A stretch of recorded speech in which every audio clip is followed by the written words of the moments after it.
دیو کو ایک شہزادی سے محبت ہو گئی اور وہ چاہتا تھا شہزادی بھی اس سے محبت کرے، مگر شہزادی نے انکار کر دیا۔ دیو کو غصہ آ گیا اور اس نے شہزادی کو اپنے اونچے محل میں قید کر دیا۔ میں ایک ضروری کام سے کوکاب جا رہا ہوں، تمہارے پاس سوچنے کے لیے 1 ہفتے کا وقت ہے۔ اگر تمہارا جواب انکار میں ہوا تو میں تمہیں پتھروں کی دیوار میں زندہ چنوا دوں گا۔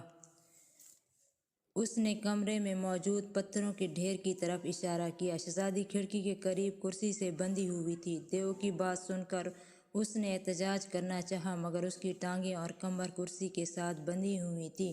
اور اگر تمہارا جواب ہاں میں ہوا تو میں تمہیں موتیوں میں تول دوں گا۔ دیو نے کمرے میں موجود موتیوں کے ڈھیر کی طرف اشارہ کیا۔ شہزادی بے بسی سے یہ سب دیکھتی رہی اور دیو کو خوف چلا گیا۔ شہزادی سارا دن سوچتی رہی کہ اسے کیا کرنا چاہیے۔ جب وہ سوچتے سوچتے تھک گئی تو اس نے کھڑکی کے باہر دیکھنا شروع کر دیا۔ محل سے نیچے گھر موجود تھے۔ دور شہزادی کو گھروں کے آس پاس لوگ چلتے پھرتے دکھائی دیے۔ وہ انہیں متوجہ کرنے کے لیے چلائی، مگر اس کی آواز ان تک نہیں پہنچ سکی۔ مایوس ہو کر شہزادی نے کمرے کا جائزہ لینا شروع کر دیا۔ اس کے سامنے میز پر کھانے پینے کی چیزیں رکھی ہوئی تھیں۔ دیو نے اس کے ہاتھ بھی کھلے چھوڑ دیے تاکہ وہ کھا پی کر زندہ رہ سکے، مگر اس کی کمر اور پیر زنجیروں سے بندھے ہوئے تھے تاکہ وہ بھاگ نہ سکے۔ شہزادی کی نظر موتیوں اور پتھروں کے ڈھیر پر پڑی تو اسے دیو کی بات یاد آ گئی۔ اسے دیو کے آنے سے پہلے اس محل سے باہر نکلنا تھا، مگر کیسے؟ اس خیال کے بعد اس کی سوچ رک گئی۔ شہزادی کچھ دیر موتیوں کے ڈھیر کو گھورتی رہی۔ اچانک اسے ایک خیال آیا۔ اس نے فوراً ہاتھ بڑھا کر موتیوں سے اپنی مٹھی بھر لی اور انہیں ایک ایک کر کے محل سے باہر پھینکنے لگی۔ محل کے نیچے لوگوں کے گھر موجود تھے۔ یقیناً یہ موتی دیکھ کر کوئی اس تک پہنچ جائے گا، یہ سوچ کر وہ شام تک موتی نیچے پھینکتی رہی۔ شہزادی یہ کام مسلسل 3 دن تک کرتی رہی، مگر کوئی اس تک نہیں پہنچ پایا۔ اسے یقین تھا موتی لوگوں تک پہنچ رہے ہوں گے، لیکن کسی نے یہ نہیں سوچا ہوگا کہ یہ کہاں سے آ رہے تھے۔ وہ مایوس ہونے لگی۔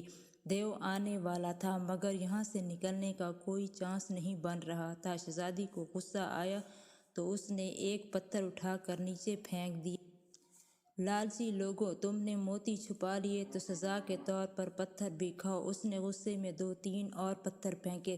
اس کا غصہ ٹھنڈا ہوا تو اسے خیال آیا، کیوں نہ اب میں نیچے پتھر پھینکنا شروع کر دوں، شاید اس طرح لوگ مجھ تک پہنچ جائیں۔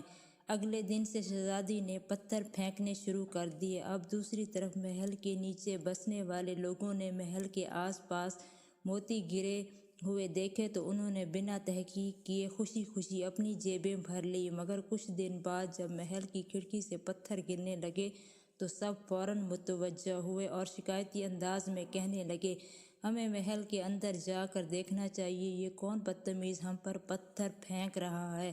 اگر یہ پتھر اسی طرح گرتے رہے تو یہ ہمیں نقصان پہنچا سکتے ہیں۔ اس دن کے بعد سب نے فیصلہ کیا کہ ہم میں سے کسی ایک کو اوپر جا کر دیکھنا چاہیے کہ محل کے اندر کیا ہو رہا ہے۔ لہٰذا اگلے روز ایک نوجوان اپنی کمر پر رسی باندھ کر دھیرے دھیرے اوپر چڑھنا شروع ہوا اور بالآخر وہاں پہنچ کر دم لیا۔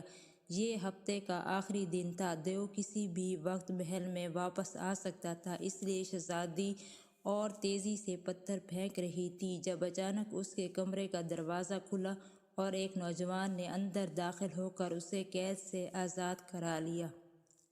یاد رکھیں، لوگوں پر اچھی چیزیں اثر انداز ہوں یا نہ ہوں، بری چیزیں بہت جلدی اثر انداز ہوتی ہیں۔ دراصل لوگ نعمتیں اور انعام ملنے پر خاموش رہتے ہیں، جبکہ برا وقت آنے پر چلانے لگتے ہیں۔